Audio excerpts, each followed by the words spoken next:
Welkom bij Kikker TV. Vandaag gaan we het hebben over de doggybag. Dat is dit bakje of zakje waar je eten in kan bewaren als je wat over hebt. Dit kan je krijgen bij restaurants. Het is een actie van Natuur en Milieu. Ik ben Nathalie Eeklo, ik ben van het restaurant Du Commerce in Oelsburg. Heeft u al van de acties van de doggybag gehoord? Ik ben niet gelijk op de hoogte dat er een bepaalde actie is, maar ik ken het principe van de doggybag wel. Zelf maken we daar ook wel gebruik van. Niet eerder in de zin van een zakje, maar dan in een doosje. Als de mensen dus ter plaatse gegeten hebben en ze hebben bijvoorbeeld nog heel wat over wat ze niet meer op kunnen, dan kunnen ze, als ze dat willen, meenemen naar huis. Oké.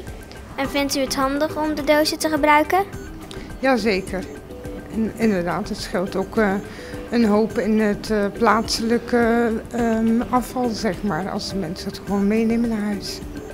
Oké, dus als ik bijvoorbeeld mijn pizza niet op kan, dan kan ik dat vragen. Ja. En dan kan ik het meenemen en later nog opeten. Toch? Ja.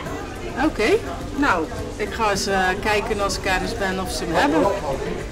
Zou u er ook zelf om durven te vragen? Jawel. Ja hoor, dat durf ik wel. Soms krijg je zoveel te eten in een restaurant en dan is het handig dat het allemaal in de kliekjesbak gaat. Hallo, ik ben Hasseke Wortanja van het Armeens Hoekje in Oelsburg. Heeft u al van de doggybags gehoord? Sinds vandaag wel, ja. En wat weet u er allemaal over? Dat het een systeem is om mensen eten mee te geven naar huis wat over is.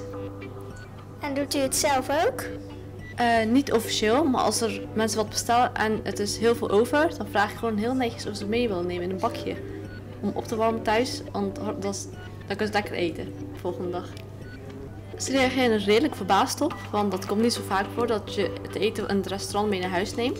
Maar als je ze heel netjes vraagt en ze twijfelen eerst, maar dan zeggen ze wel meestal ja. Oké, dankjewel. Ja. Hallo. Hoi. Heeft u al van de doggybag gehoord? Ja, dat heb ik. Zeker. Vindt u het een goede actie? Ja, hoe minder eten er weggegooid wordt, hoe beter natuurlijk. Dus ik vind het wel een goede actie. Gaat u zelf wel eens op restaurant? Ja, soms wel. Blijft u dan ook wel eens eten over? Niet zo vaak. En als er dan toch eten over zou blijven, zou u het dan fijn vinden als het restaurant een doggybag aanbiedt? Maar dan moet er niet een heel klein beetje overblijven, want dan vind ik het wel. Dan zou ik het niet meenemen. Maar als er een halve postje of zo overblijft, misschien wel. Zou u er ook zelf om durven te vragen? Nee, dat denk ik niet. Ik denk dat we daar nog een beetje aan moeten wennen met z'n allen hier.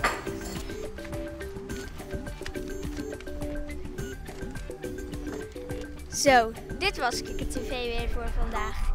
Ik hoop dat jullie veel over de doggybag hebben geleerd en er nu misschien ook wel zelf om durven te vragen in restaurants. Kikken!